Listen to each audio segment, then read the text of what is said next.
Hello বন্ধুরা, good morning. Welcome back to my channel Nayani lifestyle blog. তো কেমন আছো তোমরা সবাই? আশা করছি অনেক অনেক ভালো আছো। তো আমরা অনেক ভালো আছি। তো কোচবিহারের চট্টগ্রামে আমি নয়নি। তো আজকের ভিডিওটা আমি এখান থেকে শুরু করলাম। এখন বাজে সকাল ৬টা। তো এখন থেকে আমি আমার ব্লগটা শুরু করলাম।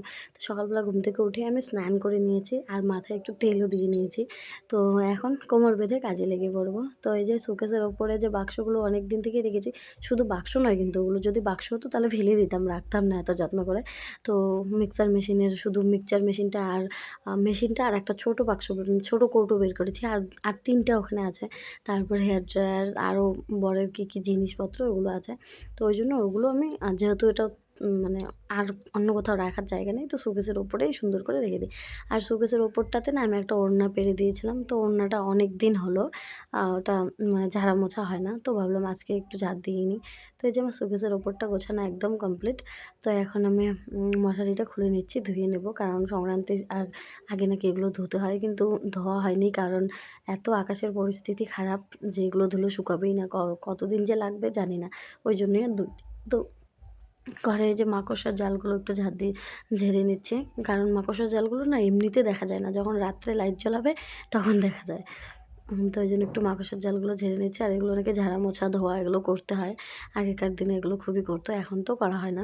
তবুও আমি চেষ্টা করি আরকি। আমার মা এখনও করে। তো ওই জন্যে আমিও উম বাকি রুমেরগুলো আমার শাশুড়ি মা ধুয়েছে। আর এই আমার রুমেরটা তো আর উনি ধুয়ে দেবে না। তো আমার নিজের কাজটা তো নিজেকেই করতে হবে, তাই না? তো এই যে আমি বালিশের কভারগুলো চেঞ্জ করে নিচ্ছি আর বেডশিটটাও চেঞ্জ করে নেব। উম আর যেগুলো তুলবো পুরানাগুলো ওগুলো ধোবো না, ওগুলো রেখে দেবো, পরে ধোবো।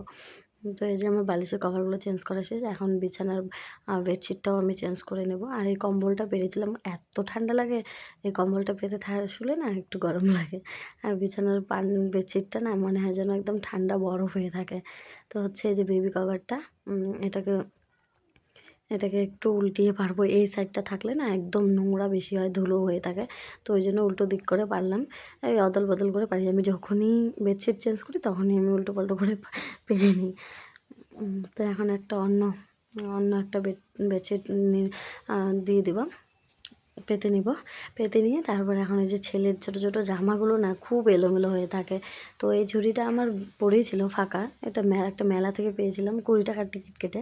তো ওটাতেই রেখে দেবো। এক সাইডে ছেলের সোয়েটারগুলো রাখবো আর এক সাইডে ছোটো ছোটো প্যান্টগুলো। কারণ ওগুলোই না খুঁজে পাওয়া যায় না, ছোটো বাচ্চার জিনিস তো। ওর জন্য একটা আলাদা জামাকাপড় ধোয়ার র‍্যাক আছে। তো ওটাতে রাখলেও এত জামাকাপড় যে আর রাখার মতন জায়গাই হয় না ঘরে। তো দেখো আমি জামাকাপড়গুলো গোছাচ্ছি আর ছেলে ওইদিকে নাচ করছে। তো ওটা ওই যে ও ও যে পড়ছে কি উলিকট বলে, হ্যাঁ উলিকট। ওটা একটু বড় হয় সাইজে, কারণ আ মা হয়তো এনে দিয়েছিল। ওইজন্য ওই সাইজটা ঠিকমতো বলতে পারিনি। ওর লাগে হচ্ছে 55, নিয়ে এসেছিল বুঝি 60 নাম্বার আরকি। তো ওই জন্যই একটু বড় হয়েছে। তো আমার গোছানো শেষ। আ ঝুড়িটা একদম ভর্তি হয়ে গেছে ছেলের জামাকাপড় দিয়ে। তো ওটা রেখে দিলাম। আর এখন হচ্ছে এই যে বরের বরমশাইয়ের জামাকাপড়গুলো গুছিয়ে নিচ্ছি। আলনাতে শুধু বরমশাইয়ের আর আমার জামাকাপড় থাকে, কারণ আমাদেরগুলো তো একটু বড় বড় হয়। তো আলনাতে ধরে যায়। আর ওই যে সাইডে যে র্যাকটা আছে লাল রঙের, ওটাতে আমার সোনা বাবার জামাকাপড়গুলো রাখি। একদম আলাদা আলাদা ভাগ ভাগ করা আছে, তবুও জানি না কেন এলোমেলো হয়ে যায়। তো তারপরে যে আমার নাইটিগুলো একটু গুছিয়ে নিচ্ছি। এগুলো দেখো আমি যে নাইটিটা পরে আছি একদম সাদামাটা, রং জ্বলে গেছে। কারণ ভালো নাইটিগুলো একদম শুকোয়নি, অনেক দিন থেকেই ভেজা পড়ে আছে। তো আমার ঘর গোছানো কমপ্লিট। কিন্তু ঘরটা আমি লেপিনি। কালকে না সকাল সকাল লেপবো। আজকে আর লেপা হবে না, কারণ হচ্ছে মাংস নিয়ে আসবে। আজকে আমাদের মধ্যে পিকনিক খাওয়ার দিন। মানে হচ্ছে বাইরে রান্না করে খাবো না, বাড়িতেই রান্না করে খাবো। তো এই যে এক চেয়ার জামাকাপড়, আবার একটা ঝুড়িতে এক ঝুড়ি জামাকাপড় রেখে দিলাম এখানে সামনে। এগুলো দরকার পড়বে সবসময়, ওই জন্য ওগুলো এখানেই রাখলাম। আর হচ্ছে এদিকে আলনা, শোকেস সব গোছানো কমপ্লিট। আর আমার সোনা বাবা দেখো মনমরা হয়ে বসে আছে। আর আমি শুধু আমার ঘরটাই মুছিনি। আর বাইরের দিকটা কিন্তু মা লেপেছে একদম। মা আমাদের আজকে সকাল থেকে রান্নাবাড়া আজকে হয়নি।